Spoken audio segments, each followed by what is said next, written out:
Salam sejahtera untuk kita semua. Pelajaran Sekolah Sabat dengan tema utama pada hari-hari terakhir ini, pekabaran Kitab Ibrani. Pelajaran ke-12, menerima kerajaan yang tidak tergoncangkan. Rabu, 16 Maret, kerajaan yang tidak tergoncangkan.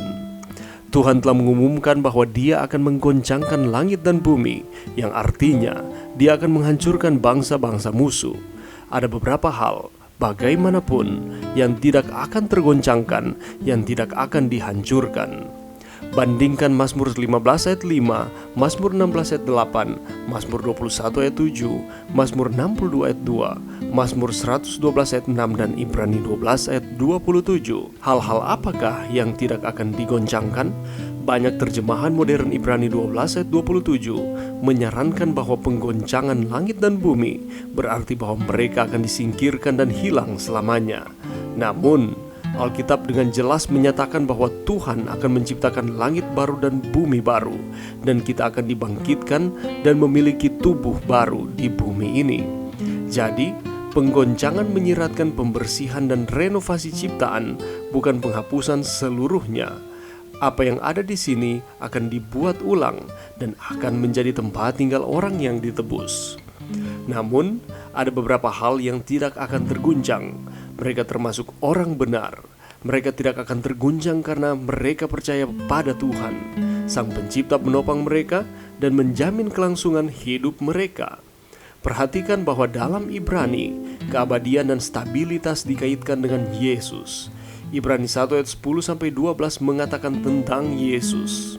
Pada mulanya ya Tuhan, Engkau telah meletakkan dasar bumi, dan langit adalah buatan tanganmu. Semuanya itu akan binasa, tetapi Engkau tetap ada, dan semuanya itu akan menjadi usang seperti pakaian, seperti jubah akan Engkau gulungkan mereka, dan seperti persalinan mereka akan diubah, tetapi Engkau tetap sama, dan tahun-tahunmu tidak berkesudahan. Ibrani juga mengatakan bahwa imamat Yesus tetap selama-lamanya, seperti halnya warisan orang-orang tebusan. Pada penghakiman terakhir, mereka yang di dalam Yesus yang tidak akan terguncang. Ibrani 12 ayat 28 juga mengatakan bahwa kita akan menerima kerajaan yang tidak tergoncangkan.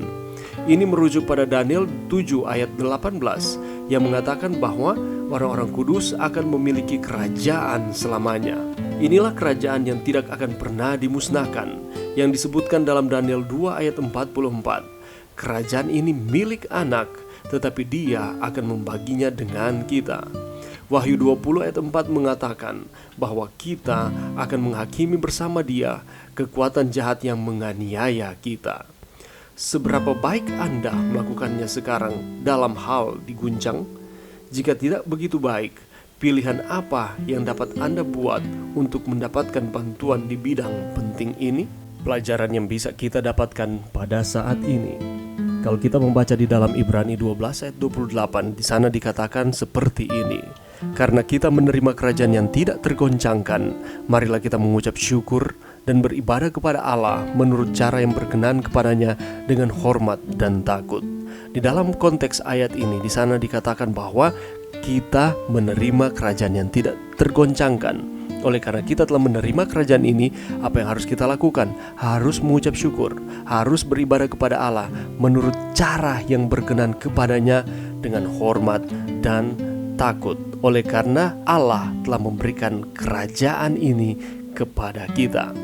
Keadaan dunia saat ini sungguh tidak bertambah baik. Kita tahu bersama terjadi peperangan, kelaparan, kesusahan, penyakit di mana-mana, dan lain sebagainya. Banyak sekali kejadian-kejadian yang mengejutkan, bencana, krisis, fenomena alam, dan ini menyimpan misteri. Goncangan terjadi di segala bidang kehidupan. Akibatnya, banyak orang yang tergoncang karena keadaan yang tidak baik ini. Banyak orang yang depresi, frustrasi oleh karena keadaan ini. Hal ini tidak hanya dialami oleh orang-orang di luar Tuhan, tapi orang percaya yang mengaku sebagai pengikut Kristus pun tidak luput dari goncangan yang ada.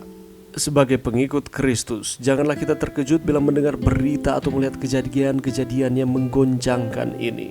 Hal ini bukanlah berita yang baru bagi kita, sebab Alkitab sudah menyatakannya jauh sebelumnya. Dan kita sebagai anak-anaknya tidak seharusnya menjadi takut dan putus asa, sebab ada jaminan pemeliharaan Tuhan bagi kita. Walaupun dunia ini akan digoncangkan, tetapi ada satu kerajaan yang tidak dapat digoncangkan, yakni adalah kerajaan Allah. Dan ini telah dijanjikan kepada kita. Di dalam Yesus kita akan menerima kerajaan yang tidak tergoncangkan ini. Dan untuk dapat tinggal di dalam kerajaannya tersebut, kita harus mengarahkan pandangan kita hanya kepada Yesus. Mari kita melakukannya dengan mata yang tertuju kepada Yesus, yang memimpin kita dalam iman. Ingatlah selalu akan Dia yang tekun menanggung bantahan yang sehebat itu terhadap dirinya dari pihak orang-orang berdosa, supaya jangan kamu menjadi lemah dan putus asa. Di dalam pelajaran ini dengan jelas menyatakan bahwa apabila mata kita tertuju kepadanya, maka Allah tidak akan membiarkan kita. Ia akan terus bersama-sama dengan kita, dan realisasinya ketika kita tetap setia kepada Tuhan. Dan Tuhan akan menganugerahkan kepada kita kerajaan yang tidak tergoncangkan, yaitu kerajaan Allah. Ketika Dia datang kembali, kita akan hidup bersama-sama dengan Dia. Mari kita belajar untuk beriman kepadanya. Mari berdoa. Terima kasih Tuhan atas firman-Mu pada saat ini. Terima kasih oleh karena kami adalah anak-anak Allah yang mewarisi kerajaan yang tak tergoncangkan. Bantu kami Tuhan untuk kami terus setia kepada Tuhan. Ini doa kami di dalam nama Yesus. Amin.